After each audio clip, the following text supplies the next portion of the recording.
Hi, stop and think about this. What if the evidence you are using to make your biggest decisions is only half the story, and the other half is destroying your life and your business silently? It is called cherry picking bias. That's bias number 10 in our 225 plus bias series. My name is Cussons. I'm your high performance thinking and strategic execution consultant. We are rolling strong on this series, and today we are tackling one thing that shows up everywhere, whether in boardrooms, whether in marriages, in politics, in your social media feed, and even in your morning mirror. Cherry picking bias. So, what's the definition? Cherry picking bias is the tendency to select only the data, the evidence, the examples that support what you already believe, while ignoring the information that contradicts them. The point is, you can see all our biases are looking a little the same. Why? Because it's the same mind that is processing. Think about a cherry tree.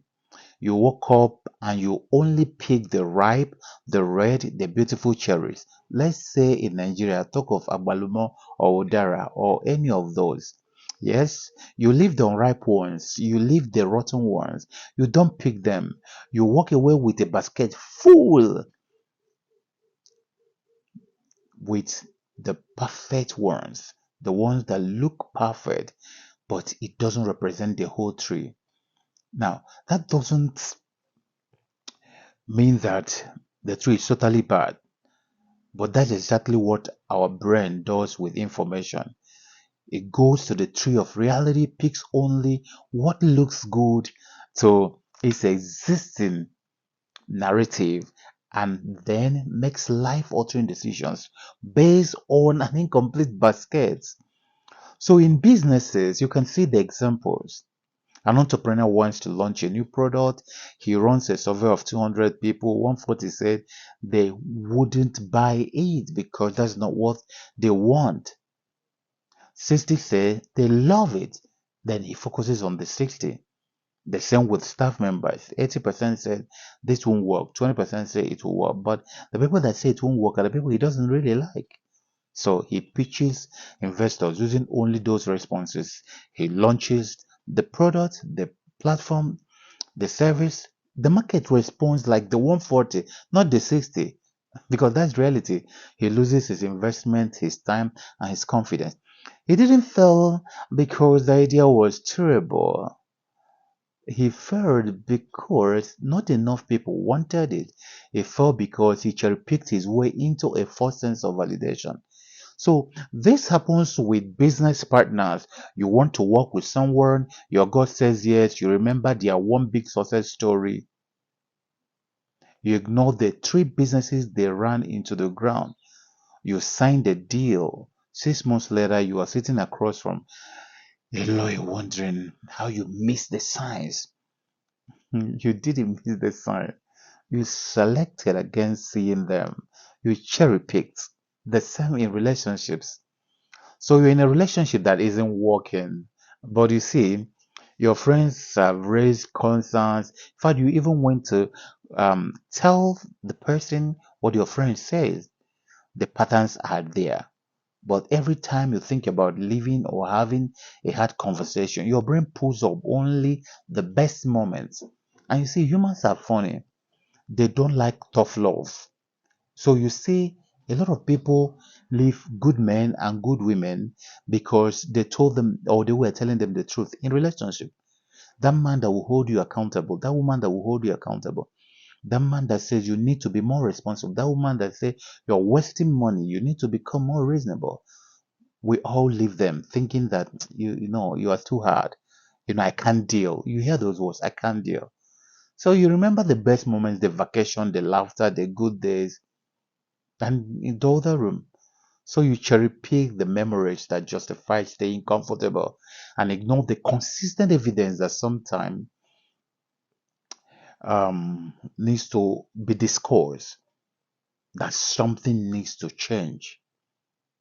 Now, flip it. Some people also cherry pick only the bad moments to justify walking away from something genuinely worth it. Yeah, I love him and how he does his thing. He's very put together, but he's too perfect for my liking. He behaves like my grandfather. Oh, I love her, but and she's not giving to too much pleasure. She doesn't want us to try things out. And all those. You can't always want sex in a marriage, so you need to have your senses intact. Yes, look for what I call the unnegotiables. There are negotiables and non-negotiables. When you want to enter into a relationship, marriage, write it, draw a line and write negotiables and non-negotiables. What are the things that you can overlook? What are the things you cannot overlook because they're important?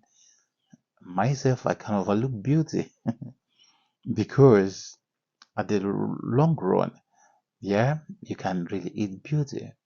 But you see, bad character. You can make somebody beautiful, but probably changing somebody who is an addict or something, or having a bad character, a man who does something that is outrageously wrong, you can't change him. You can't change her. So whether you are over exaggerating the positive or over exaggerating the negative, both directions are dangerous. So what's the point? Now, how can you fix it? Three moves you can apply immediately. Number one, demand the full data set in business before any major decision, before a hire, before a launch, before a partnership, before an investment. You need to ask yourself, what does the evidence I don't like say? Not the ones you like. What are the ones I don't like? What do they really say? Deliberately go find the contradicting data. If your idea is truly solid, it will survive the challenge. Don't always shake it. Don't pick the ones you want and just, some people don't like confrontation. So the second thing you should do, deliberately appoint a devil's advocate, somebody with a black hat who will always want to challenge or look the other way. In your team or inner circle with some friends, give someone the official role of poking holes in your plans, not to be negative, but to protect you from yourself. The best CEOs in the world, even the presidents in the world, they do this. It is not weakness, it is wisdom. They want to save themselves from themselves because you love yourself enough to destroy yourself because you won't tell yourself the truth. Now, number three, in relationships, look out for patterns, not episodes. Look out for things that matter. One good day doesn't define a relationship. One bad day doesn't either. Train yourself to zoom out and look at the trend line. Don't cherry pick, not the cherry picked highlight or the worst moment patterns, but always know that if the pattern is consistent, patterns don't lie. Episodes can lie, but patterns don't. So here's the truth that could change your business and your relationship starting today. Incomplete evidence leads to complete disaster. Wisdom. Incomplete evidence leads to what? Complete disaster. Every time you cherry pick data, you are not building confidence, you're building a false floor, a false foundation. So one day you will step on it and fall through. You will step on it and it will sink. The entrepreneurs who scale their businesses, the leaders who last long and achieve high performance, the relationships that go the distance, they are built on whole truth thinking, not half truth thinking. So stop picking only the cherries you like. The ones you've been avoiding might be exactly what you need. Now, verse number 10 done. We have more than 215 more to go, and each one is a key to a sharper mind, a stronger business, and a richer life. So today I encourage you that someone you need who needs this, who needs to hear this, tag someone. Yes, share it with that person who you think has this bias or needs to hear it or need to have it to make better decisions. 225 biases, 225 chances to think better, earn more, and live freer. I want you to continue with us in this year series. Now, be on the lookout for the announcement on the executive training, the art of thinking for entrepreneurs and executives. But check the comment section and see some of the programs we have that you can be part of. Looking forward to seeing you tomorrow. Bye bye.